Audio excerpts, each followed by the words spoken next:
کوثر کاظمی صاحب، آپ بتائیے گا جوڈیشل ایتھکس کیا ہیں اور ابھی جو ریفارمز ہوئی ہیں اس تناظر میں اس کو آپ کس طرح دیکھتے ہیں؟ دیکھیں جی، آپ نے ایک بڑا ایک دور دیکھا ہوگا جس میں منصف اعلیٰ جو اپنے بیسکس کام ہیں ان کو چھوڑ کے وہ آپ کو بازاروں میں، چوراہوں میں، الیکشن کی مہم میں، اسپتالوں میں چھاپے مارتے ہوئے نظر آتے تھے۔ جی وہاں پہ یہ سوال ہونا چاہیے تھا کہ ایتھکس ہے کیا جوڈیشل نا۔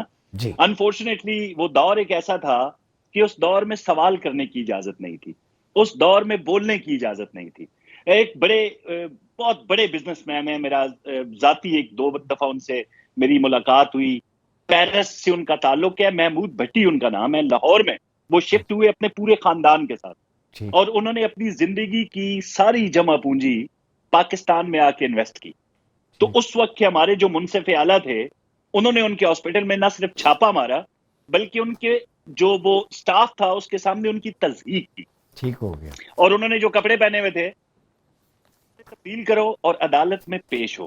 اب ہوتا کیا ہے پاکستان کے اندر، دیکھیں یہ کام تو نہیں تھا نا عدلیہ کا، جی جی یہ کام چیف جسٹس کا، منصف اعلیٰ کا یہ کام نہیں تھا کہ وہ جو پینڈنگ کیسز ہیں غریب عوام کے، جن کی عمریں گزر جاتی ہیں، جن کی نسلیں ختم ہو جاتی ہیں، یہ بجائے اس کے کہ اپنے اس کام پہ وہ توجہ دیتے، وہ ایک غیر ضروری اور اپنے دائرہ اختیار سے جو باہر کی چیزیں تھی وہ کر رہے تھے۔ اور یہ سلسلہ بھی نہیں، 4 دہائیوں پہ مشتمل یہ سلسلہ ہم نے دیکھا۔ ٹھیک اب یہ ہے جی کہ یہ پارلیمان کا استحقاق ہے، انہوں نے عوام کو جو ہے وہ جلد انصاف کی فراہمی کے لیے ٹھیک ہو اور گیا۔ جو پارلیمان ہے اس کے وقار کو ملحوظ رکھتے ہوئے اس کو قائم رکھنے کے لیے اگر آئینی ترمیم کی ہیں تو یہ ان کا حق تھا، ٹھیک ہے انہوں نے اپنا ٹھیک حق میں استعمال کیا۔ کوثر کاظمی صاحب یہ بتائیں، ایک لفظ ہے ملی ارتباط جسے انگلش میں کہتے ہیں انکلوسیونیس، تو مجھے تو یہ انکلوسیونیس نظر آتی ہے کہ تمام سٹیک ہولڈر پارٹیز نے مل کر کنسلٹیشن سے پروسیس کیا، اس میں فضل الرحمان صاحب بھی تھے، بلاول بھی تھے، پی ایم ایل این، باقی بھی پارٹیز،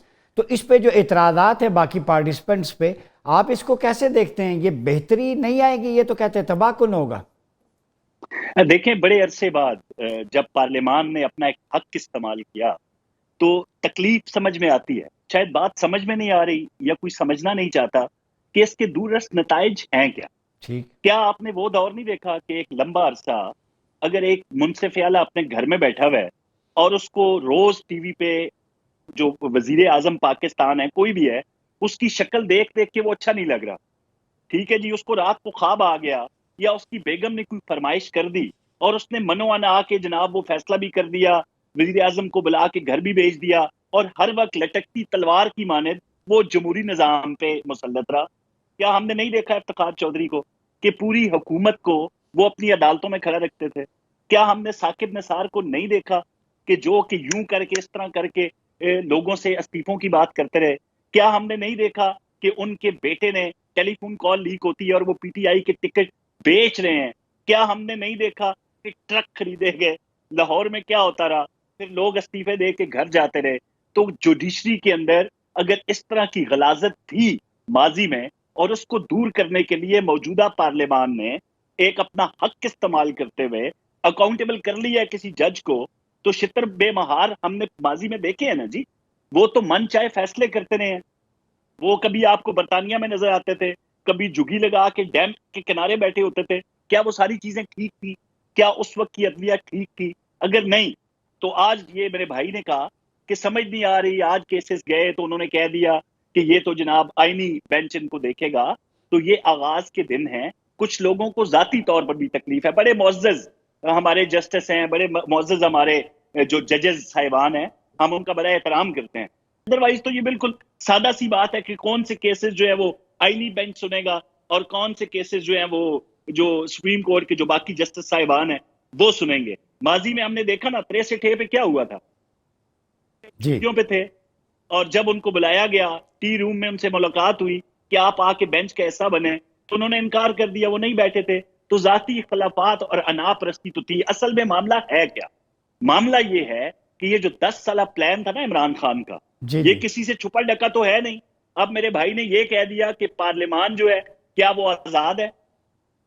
پارلیمان اب آزاد ہے، اس وقت آزاد نہیں تھا جب ایک شخص وہاں بیٹھ کے، لیاقت نامی ایک بندہ بیٹھا ہوتا تھا، اور وہ فیصلے کروا لیتا تھا، سارے معاملات جو ہے وہ ڈنڈے کے زور پہ ہوتے تھے، اور عدلیہ کا شیلٹر بھی ملا ہوا ہوتا تھا. تو یہ سارے معاملات تو ہم نے اپنی آنکھوں سے دیکھے ہیں. تو پارلیمان اس وقت آزاد نہیں تھا جب جناب افتخار چودھری تمام افراد کو، جس طرح میں نے پہلے آپ کو بتایا، کہ پوری حکومت کو کھڑا رکھتے تھے. تو یہ ساری چیزیں ہم ماضی میں دیکھ چکے. ٹھیک ہو گیا. ابھی اگر جی ہم نے بہتری کی طرف یہ قدم اٹھایا ہے، جی جی ابھی یہ جو عوام دیکھیں کیسز کی برمار ہے نا، دنیا ٹھیک میں ہے. ہمارا عدالتی نظام کتنے نمبر پہ پہنچ چکا ہے. دیکھیں اب جو ہے وہ 165واں نمبر کیوں بن رہا ہے میں. ہم نے ماں سوائے جمہوریت پہ شب خون اور آمروں کو ویلکم کہنے کی بجائے کیا کیا ہے؟ کیا یہ جھوٹ ہے؟ جی اقرار شاہ کر جی، سکتے ہیں؟ کبھی نہیں.